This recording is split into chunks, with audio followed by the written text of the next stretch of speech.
I'm Dr. Maureen Ori, and I'm here today with your resilience reminder number 14. So 2 weeks now in. Let's see if I can, there we go. 2 weeks in, and today Danielle and I were taking the dogs, all 3 dogs, for a walk, and as we were on our way back, we encountered one of our elderly neighbors who I'd chatted with about a week ago. She's been my neighbor for 22 years, and she was keeping her social distancing. She's in her late 70s, early 80s, and she was wanting to make sure that she kept her distance. But here's the challenge. So the challenge I had today was, as my neighbor was crossing, she saw us coming. She started crossing the street first. Otherwise, I totally would have crossed the street.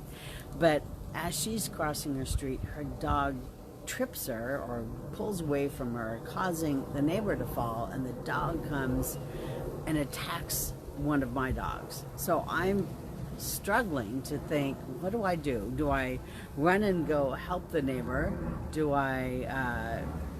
What do I do with these crazy dogs that are now at each other's throats, quite literally?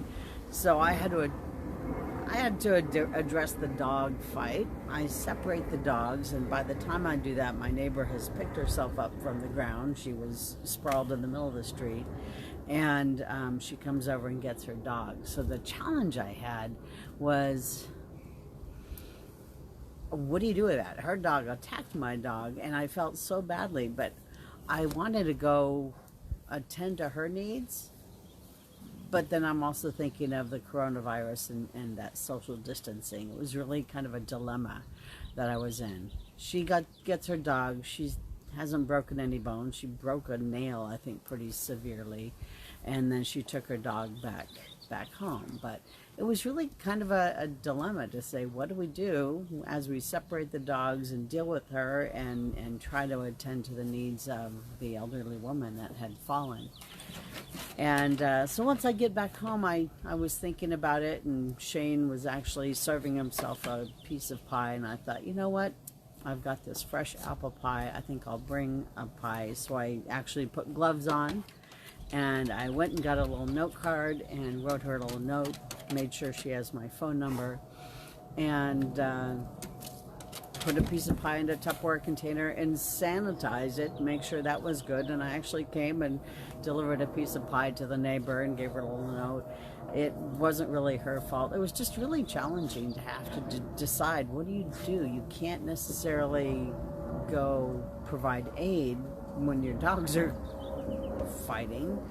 But then I had a second thought of, should I go provide aid in the first place, because I know that she is elderly and would want to stay clear of the coronavirus. Anyway, it was a challenge. But the thought I have at the end of the day is, in order to build our resilience, we do have to be there for one another. We have to be a good neighbor. And she was okay. I went back and checked on her to make sure everything was okay. She had a Band-Aid on her finger. I think that was her worst injury.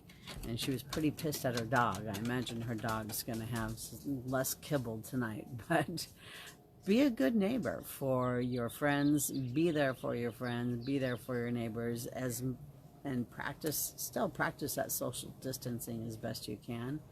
But reach out and do something kind for someone else right now. And that'll build your resilience by giving back. It'll build their resilience to be a receiver of that. That's all I've got for you tonight. Have a great evening. Happy Sunday. And stay afloat. Be resilient. I'm Dr. Maureen Ori. Have a great evening.